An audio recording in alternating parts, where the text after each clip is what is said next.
Hello YouTubers, I am back here revisiting the UPAM made by Avaya.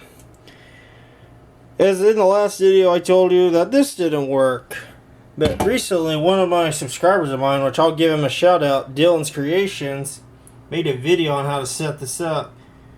But unfortunately, this one was broken, which I already got a refund for this, because I already knew it was broken. But guess what, you guys? I got another one. I got another UPAM, and this one seems to be working beautifully. I just used typical Cat 5, Cat 3 wire to, make a secure connection to this punch-down block. So after all, this doesn't need the power supply. I don't know if you can see those switches with the camera focus. If you ever decide to get one of these, try to see these dip switches. How I have them set. 1 through 4 up here are selected on the on position, and 5 is selected to the off. And then this switch, these set of switches, 1 through 4 is on the down position, 5 is in the up. It really isn't that hard to set up, but you don't need a power supply for this, which is great, because I don't know if you can see all this chaotic mess going on in here. Yeah, I'm getting ready to rearrange in here and, make major changes to the system. So, I decided that I'm going to install this instead of this. There's nothing wrong with it. I'll keep it as an extra, but I don't like having 5,000 different power supplies going all at once. Which is nice about this. Gets its power from the ATAs. Well, at least one of the ATAs is connected to, which aka is extension 25 on my system. And I got these 2 wires going to contact closure B, which activates all of my mute revisions on the end. Now, the tone is a little short, at least by the time my amps engage in the mute revision. But I'm going to dial 25. There's a little delay. Takes a little bit. I don't know if you heard it, but it engaged. It sounds really nice.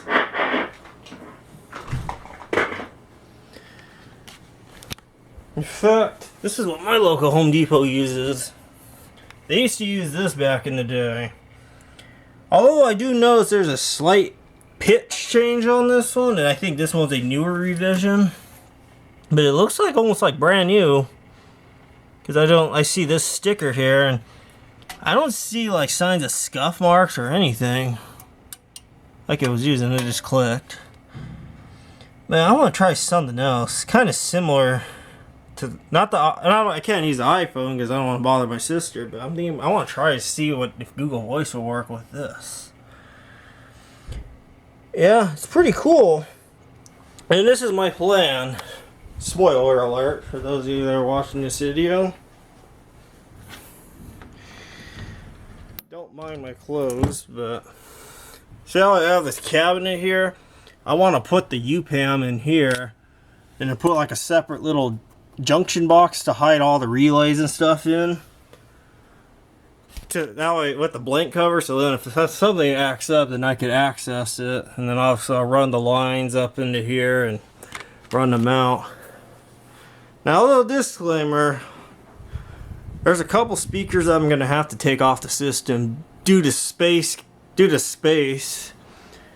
I'm going to take this one down and put it away, and then I'm going to relocate. I anticipate on locating this one here over there, and then I want to shift to this one right where this is at right now, and then I'm going to end up moving this wheel lock strobe and taking that motion down, because that motion doesn't really serve a purpose other than just getting power.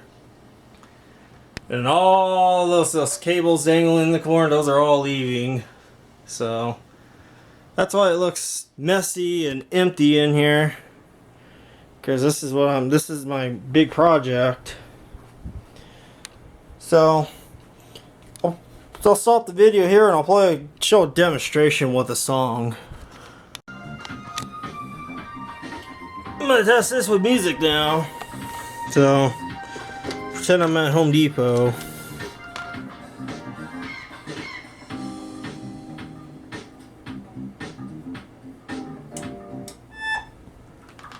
Jake, please report to the lumberyard. Once again, Jake, please report to the lumberyard. Thank you.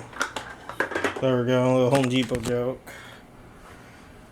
But it seems to be working. It's just, there's a too much of a delay, but I guess I'll adapt to it. I probably have something to do with the paging time. But I don't want to be cut too short when I'm making announcements. So we'll go to the shop.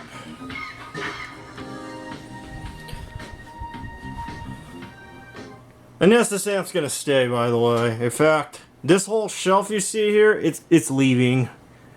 And this amp, I'm gonna actually put it in the cabinet.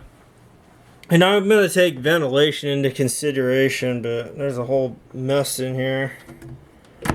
But yeah, there's an entire mess in the cabinet. That's where it's going, and then this dresser will be here.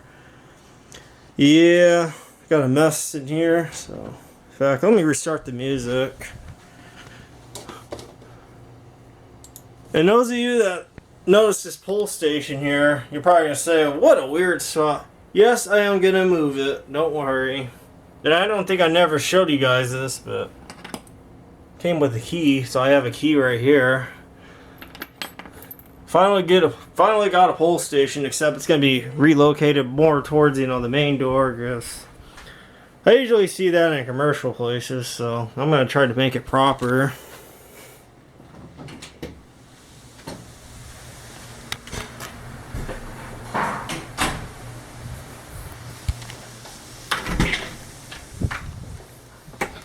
And it seems to be working in here too. Yeah, there's more of a mess. So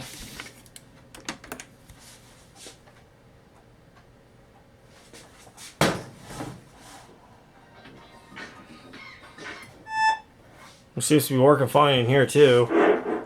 Testing check 1, 2, 3. Yep. Seems to be working fine. And there is going to be slight changes in here. This is my other speaker I'm going to actually take down as well. But it's going to be replaced with another speaker from the room. Because it's a little crammed in there. And then here it's perfect in here. It's not too bad.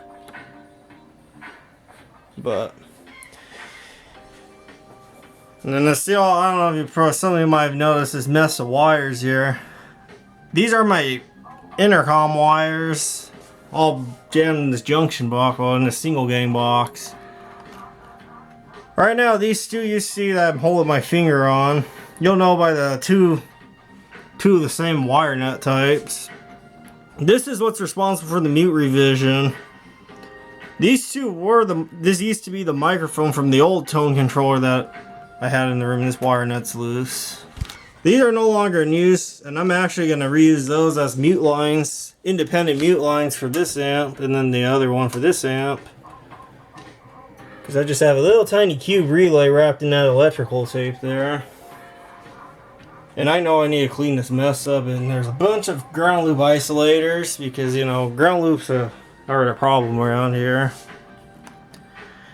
And then these two right here, the green and the orange, that's the page wires. This is where the page signal is coming off of the UPAM, and then these two yellow wing nuts are supplying the signal to these phones, the phone service. Probably be cool to see the UPAM work with this. You see, it seems to be working. Even on these old Western Electric phones. Works beautifully. So yeah, that's it, you guys. That's what I have installed on the system. And I made my decision that I'm going to use the UPAM just because of the power supply concerns. Because I'm trying to be a little more green. Like, all my lighting here is LED. And also, too, the other thing, too, is probably the next time I show you guys an Intercom system update video, the lighting's going to be different in the room because I don't like 3000K anymore. In fact, it's going to be a similar, it's pretty much the same color temperature as the lighting in here, except, you know, the standard light bulb and a standard light bulb size. Some of you may know that. Some of you may know me that I don't like certain color temperatures. I don't like. And I'm starting to really not like soft white as much anymore. I like extra cool white. But 5000K, man, it's too much. So I hope you guys enjoyed this video. And I'll probably next time you see a intercom system update video, it's going to be a major one. And the room should hopefully be done by then. So stay tuned for more. Forgot one thing before I completely end the video. Let's connect this to Google Voice, which I already have done. Same way I did it with the UTI-1. You have a phone splitter here, which I basically am using as a coupler. It goes directly to this, and then this gray line here goes all the way back to this Google Voice Obi-Talk gateway here. So I wonder if that has enough power to supply it to be able to power this up. And all I have to say is, when you start getting into phone equipment like this, especially with these exposed contacts, never touch the tip and ring when it's ringing. It shocks you. Like, I'm not joking. If you touch these two and there's a signal going into this, you get shocked, especially when it's ringing. Feels like a burning sensation, and then you get a very nice shock afterwards, like a spike. So I'm gonna call the number. Let's see if it powers it up.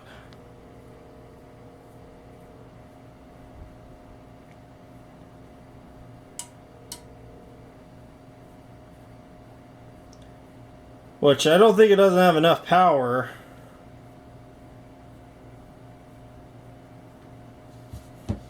Let's try it again. Didn't hear your tone go off, so I think it's underpowered.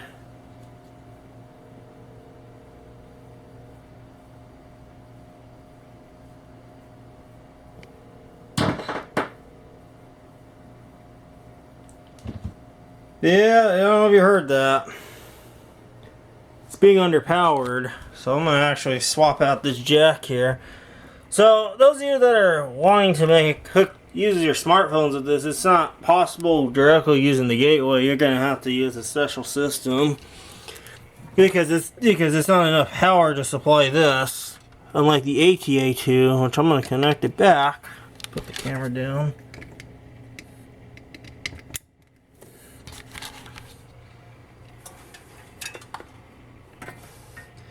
So there we go. Let's plug back into there. This is ignore now.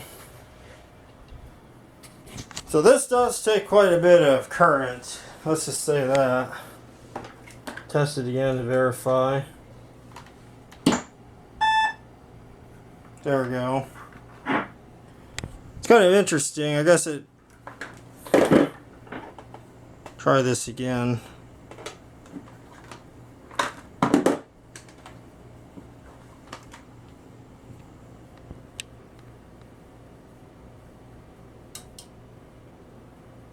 And it just hung up, and then it's going to pick up again.